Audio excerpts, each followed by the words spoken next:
29 अक्टूबर 2005 आंध्र प्रदेश का नलगोंडा जिला। सुबह लगभग 4:15 तेज बारिश हो रही थी और आसमान में बिजली कड़क रही थी। डेल्टा पैसेंजर ट्रेन अपनी रफ्तार से सिकंदराबाद की ओर बढ़ रही थी। कोच के अंदर सन्नाटा था।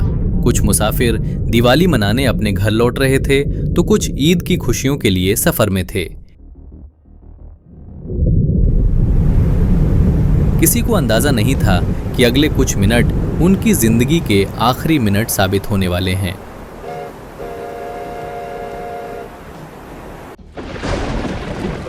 लेकिन पटरी के ठीक नीचे मौत अपना जाल बिछा चुकी थी।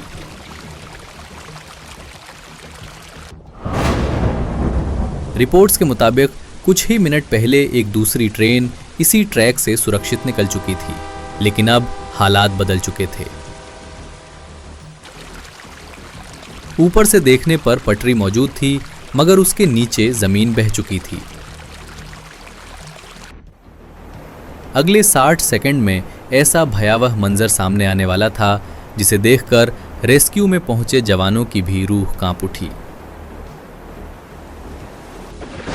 आज की कहानी उस अदृश्य मौत की है जिसने एक ही पल में 100 से ज्यादा परिवारों को पानी की गहराई में दफन कर दिया। कहानी शुरू होती है ट्रेन नंबर 415 से, जिसे डेल्टा पैसेंजर के नाम से जाना जाता था और जो रिपल्ले से सिकंदराबाद की ओर जा रही थी। पूरे इलाके में लगातार तेज बारिश हो रही थी। खेतों में पानी भर चुका था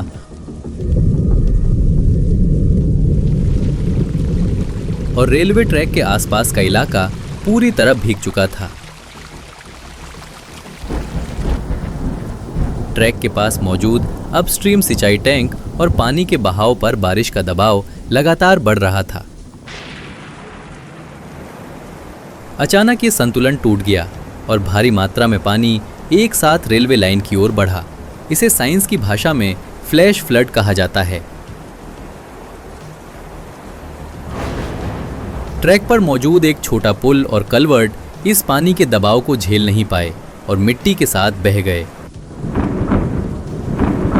ऊपर से देखने पर पटरियां जुड़ी हुई लग रही थीं, लेकिन उनके नीचे की जमीन पूरी तरह गायब हो चुकी थी।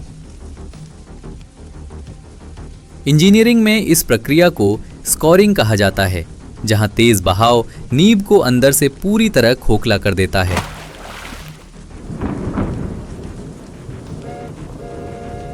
रात के अंधेरे में एक और खौफनाक सच छिपा था। रिपोर्ट्स के अनुसार करीब 20 मिनट पहले नरसापुर एक्सप्रेस इसी ट्रैक से सुरक्षित निकल चुकी थी, लेकिन उसके तुरंत बाद पानी का वेग कई गुना बढ़ गया और पुल पूरी तरह तबाह हो गया। तेज बारिश और अंधेरी रात में लोको पायलट सामने की पटरी नहीं, बल्कि सिर्फ सिग्नल और ट्रैक की दिशा पर ध्यान देता है।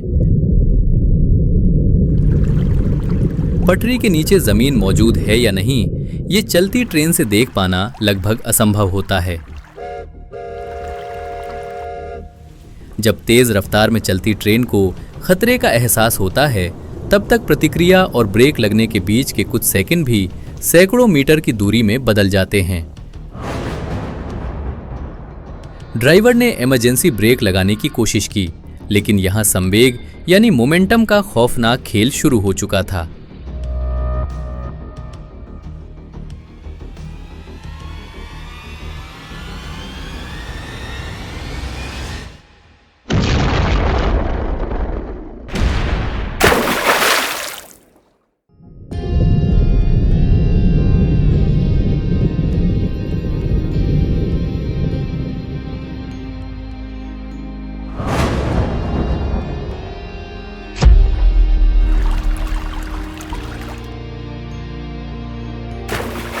तेज धमाके के साथ एक के बाद एक कई कोच पटरी से उतर गए।